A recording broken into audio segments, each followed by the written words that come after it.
Continuando entonces en el repaso de la lección, entramos a otro acontecimiento del Antiguo Testamento y se presenta allí en el día miércoles. El autor introduce la historia de Elías y los profetas de Baal, ¿no? Norma, ¿será que vos podés ahí contextualizarnos un poquitito en la situación de lo que estaba pasando allí con Elías y los profetas? Y Elías era un hombre que él se encontraba aparentemente solo, pero no estaba solo.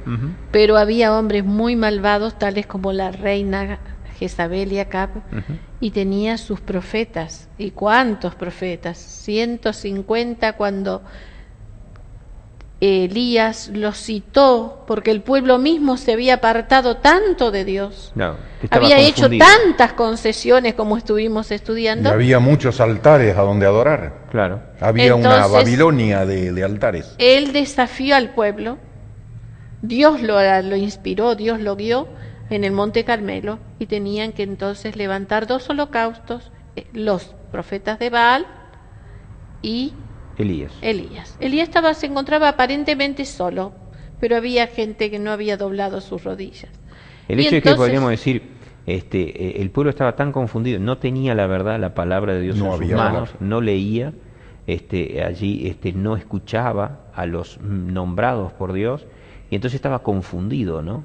Y Elías ahí entonces se ve la necesidad de llamar al pueblo y si terminemos con esto, o ellos son de Dios o yo soy de Dios. Y vamos a demostrar quién es el verdadero Dios. Y vamos a ver, y entonces sigámoslo a Él. Y entender la verdadera adoración. Y Él hizo una amonestación, hizo un llamado a ese pueblo, porque detrás estaba el Espíritu Santo. Ahora, qué confrontación, ¿no? Fue tremendo. Ahora, evidentemente, en esa confrontación en el Monte Carmelo, Monte Carmelo, en esa confrontación se enfrentó el fuego falso y el fuego que no cayó. Es decir, la adoración falsa. 2 altares, la adoración falsa. No estaba la presencia de Dios. Sí. A pesar de que había emoción, había pasión, había adoración, porque estaban adorando. Sí. Pero no descendió fuego del cielo. No hubo aprobación. Me gustó esa frase que mencionaste. Es decir, primero mencionaste, había emoción. Se dijiste, zanjaban. Había pasión, gritos. Dijiste. Muchas cosas, es decir, gente que dice, yo en la iglesia siento, ¿cierto? Pero ahí la palabra de Dios no menciona, la adoración dice en espíritu y en verdad, ¿no? Es decir, podemos hablar mucho de la experiencia emocional, de lo subjetivo, pero por eso si hay algo que se siente en nuestro interior, que alimenta nuestras emociones y quizás nos sintamos satisfechos emocionalmente, igualmente eso no quiere decir que estoy en la verdad. Exacto. Y eso es lo que mencionaste, ¿no? Un poquito de eso lo resalto un poquitito, ¿no? Exacto. Ellos se tajeaban, gritaban, hacían distintos, distintas conductas alrededor de ese altar, pero todo eso no era, signo de que era la verdadera oración o que Dios estaba presente, ¿no? Exacto. Dios en ese momento, la presencia de los ángeles de Dios estaba allí. Ajá. Satanás estaba presente también. Era un conflicto. Era un conflicto, era una lucha.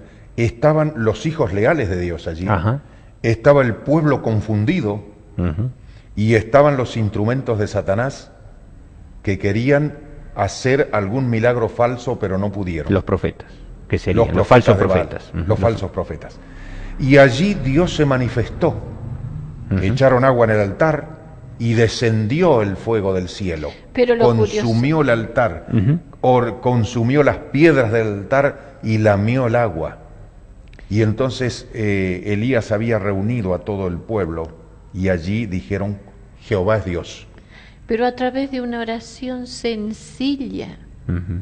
Porque él oró a Dios y dijo, Señor, manifiéstate para que este pueblo conozca que tú eres Dios. No hizo algo tan grande.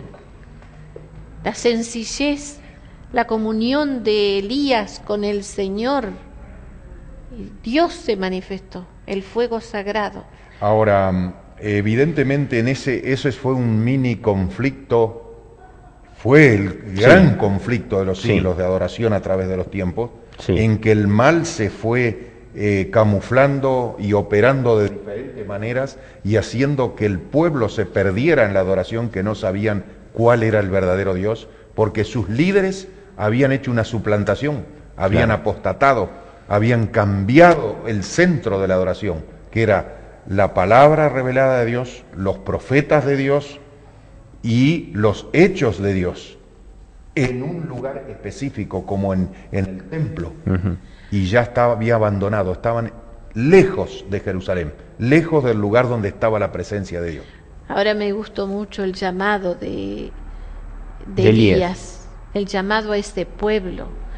Y me gustó mucho al estudiar esta lección, dice en una parte en la Biblia que me tocó profundamente, que dice, y cada uno llamó a su compañero.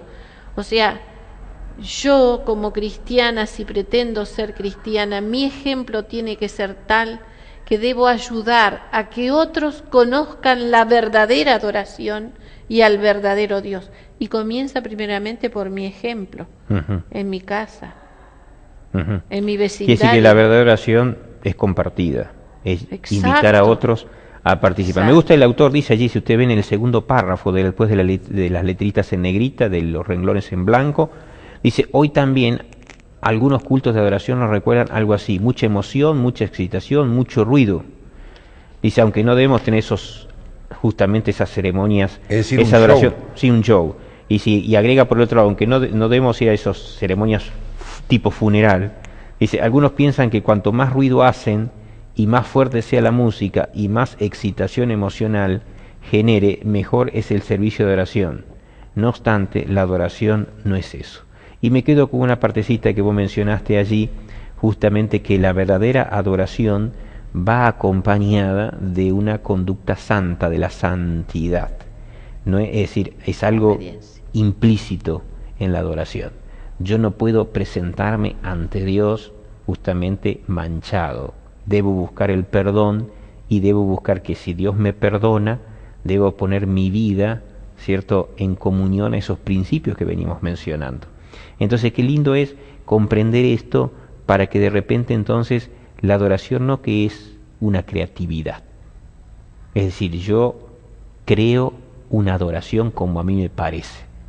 Es decir, la adoración va acompañada de un ejercicio de santidad y va acompañada de un orden que Dios estableció. Hay un orden establecido para la adoración, hay momentos sagrados para la adoración, y de ninguna manera en la palabra de Dios se nos autoriza a los seres humanos a suplantar el culto al verdadero Dios, como hizo Jeroboam y como hizo también Salomón, y como los seres humanos a partir que salieron del jardín del Edén fueron tratando de suplantar lo que Dios estableció, lo que Dios ha establecido. Y es la tendencia de la naturaleza humana, que somos rebeldes. Exacto. Necesitamos ser inspirados por el Espíritu Santo, nuestra naturaleza debe ser subyugada, debemos estar en la presencia de Dios para saber qué debemos hacer, y tenemos la guía. Ese pueblo que estaba al lado de Elías no tenía esta Biblia escrita, nosotros la tenemos escrita. Pero tenía la tradición oral. Tenía la tradición oral, pero nosotros la tenemos escrita, y a veces nos podemos ir lejos también. Sí. Y comienza esa adoración, comienza conmigo en mi hogar, donde yo estoy, cuando yo estoy solo, etcétera.